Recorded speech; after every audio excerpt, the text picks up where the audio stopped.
incredible. He's welding right now, so let me zoom in on this side here.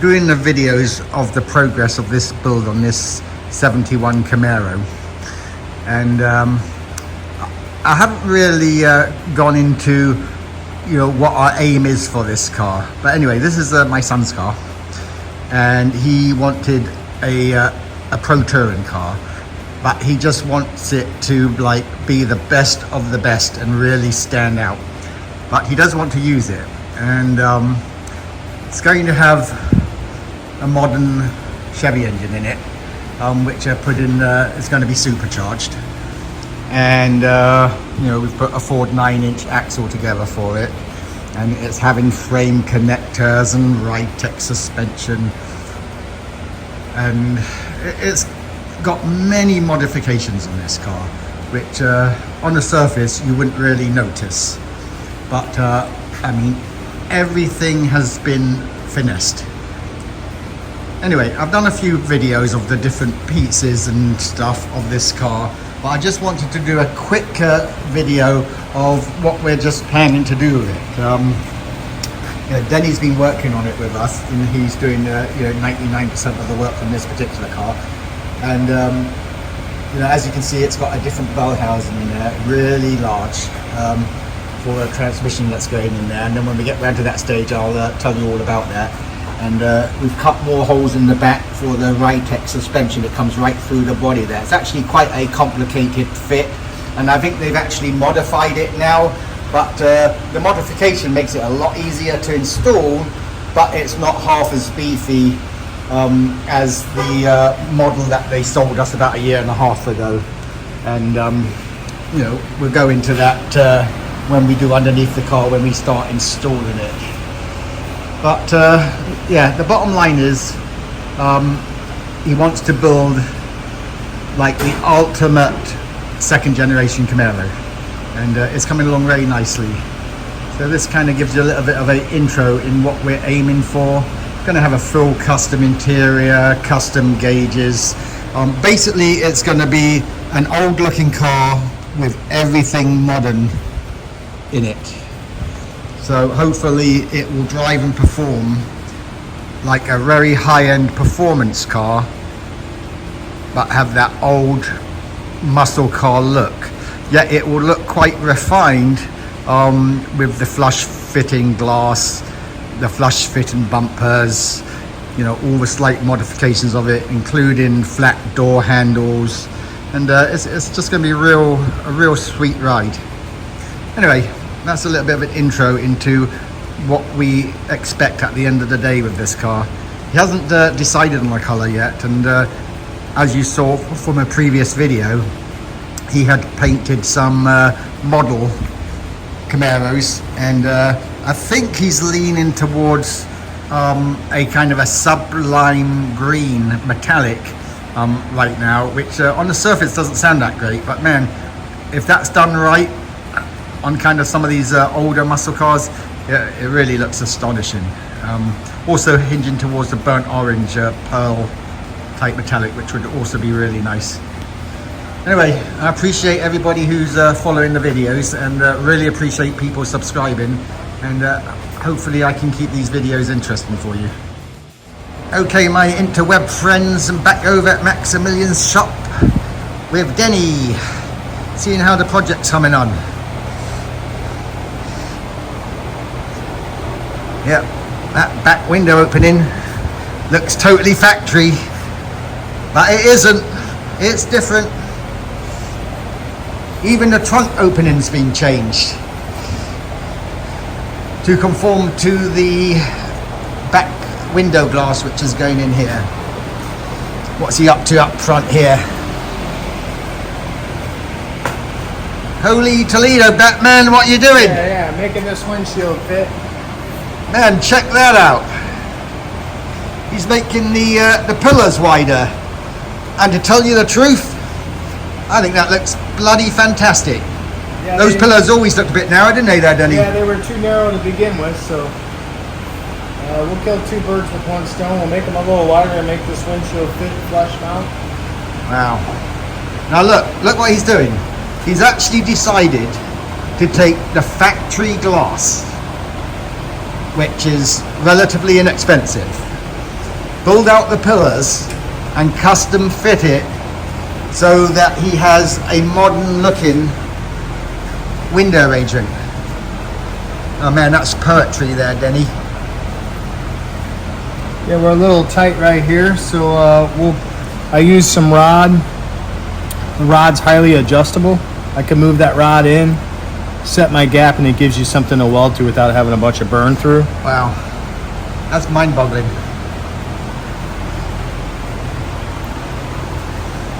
Man, that's just going to fit in there beautiful, isn't it? Yeah, not too bad. That's crazy that you can do things like that. Anyway, that's coming along really nice. I'll get a couple more videos over the next few days and send it to my interweb friends.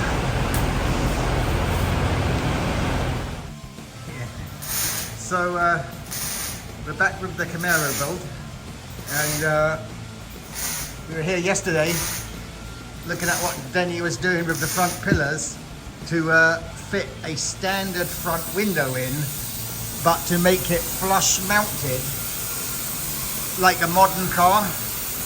And we decided to go that route because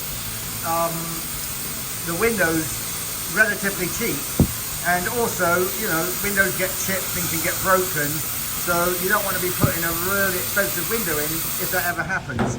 And I think Denny really wanted to do this anyway because he's been toying with the idea of how to make a standard window flush mounted.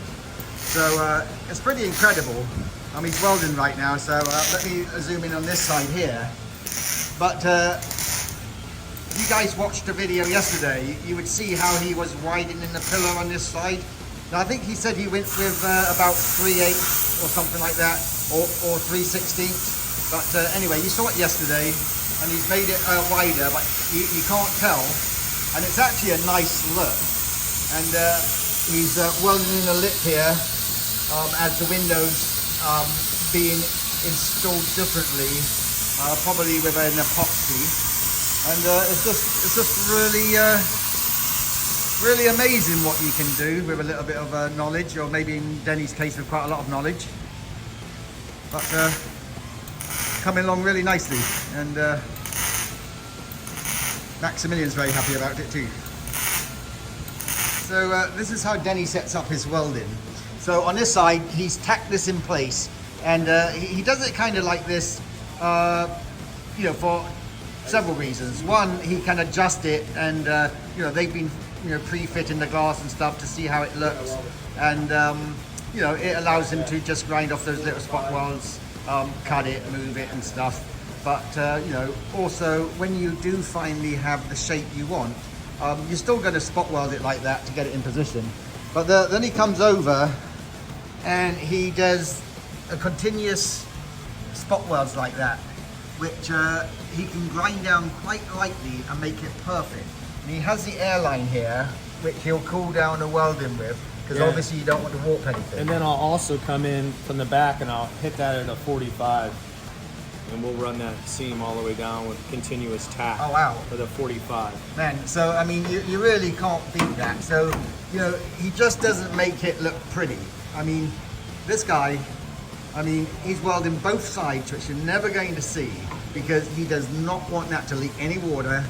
And you know, also that is a structural part, even though he hasn't really affected the original pillar, but it's going to be even stronger than the original pillar was because it's actually wider now. Yeah, and the other issue you run into with a flush mount is you run into urethane ooze, where the urethane window sealant is actually pouring over the edge.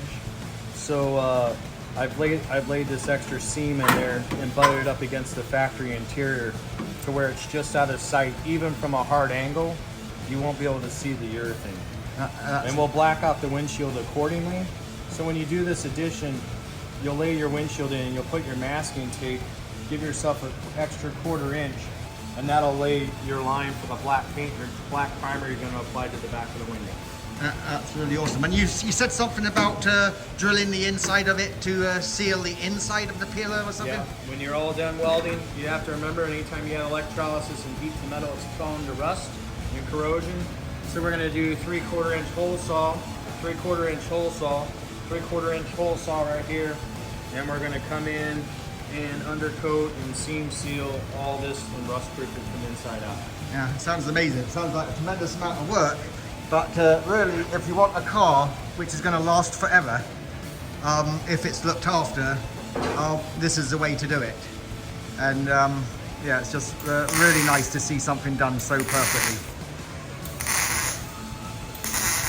So if you guys have been following the videos of this build, you will remember when this whole section of the back window here was cut open and Denny was showing us how he was lowering the panel and changing the bends and stuff. But you know, and I showed you it when it was before it was re-primed, and it was all metal to the edges.